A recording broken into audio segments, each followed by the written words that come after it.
क्या कहना चाहेंगे? बिना जो उत्तर प्रदेश के अंदर बिना मायावती के कोई सरकार बनाने की नहीं सोचता था, इतनी बड़ी पार्टी को इस वक्त दूर रखा जा रहा है, नजरअंदाज किया जा रहा है, क्या कहना चाहेंगे?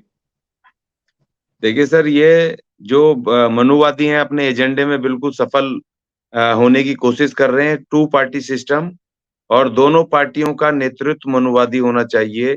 ये इनका पहले से था, टू पार्टी सिस्टम की इन्होंने कोशिश की थी, और उसमें तमाम जो छोटे-मोटे ये दल हैं, एससी, एसटी, ओबीसी और ये तमाम माइनॉरिटी, ये जो छोटे-मोटे बना रखे हैं इन्होंने, ये सब इन दोनों में से एक के पीछे एक लग जाएँ, तो कभी इस मनुवादी की सरकार एनडीए वाले की, कभी यूपीए वाले मनुवादी की सरकार।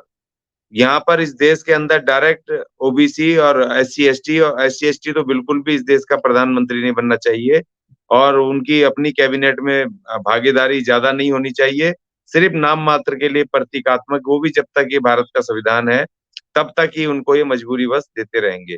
ये इनकी साजिश है, और साजिश को ये अब गठबंधनों के रूप में, टू पार्टी सिस्टम को दो गठबंधनों के रूप में ये लामबंद करने की कोशिश कर रहे हैं। और उस कोशिश को सिर्फ एक ही शक्ति है इस देश की, बहन कुमारी मायावती, जो उसको रोके हुए है, उसको, इनके मंसूबों को, टू पार्टी सिस्टम होने के उसको, ये मंसूबे को करने के मंसूबे को रोक रही है। क्योंकि हमारी इस देश में जो अनटचेबल है, अर्थात एससी, एसटी, ओबीसी माइनॉरिटी, उनकी जो एक बहुजन मूवमेंट है, उस बहुजन मूवमेंट की मुखिया वो डायरेक्ट दखल इस देश में रखे हुए है। जैसे मान्यवर हमारे बाबा साहब ने रखी, अंग्रेजों के समय, लड़ाई के समय पे मनुवादियों से और अंग्रेजों से लड़ाई उनकी डायरेक्ट चली। जब मान्यवर काशीराम जी लड़ रहे थे, तब मनुवादियों से और कांग्रेस से सीधी-सीधी उनकी चुनौती थी, लड़ाई थी।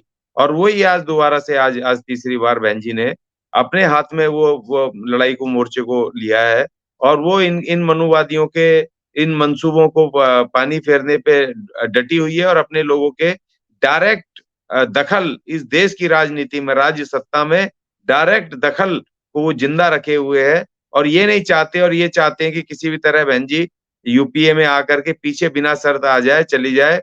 आज तो उसको ये जानबूझ करके, इनकी हिम्मत भी नहीं है बहन जी को डायरेक्ट इनवाइट करने की, और ये इनवाइट करेंगे भी नहीं, क्योंकि दलित के नेतृत्व में ये चाहे जितने प्रोग्रेसिव बन जाएं, जितने मर्जी ये अपने आप को प्रगतिशील कह लें, लेकिन ये किसी दलित को नेता नहीं मानेंगे।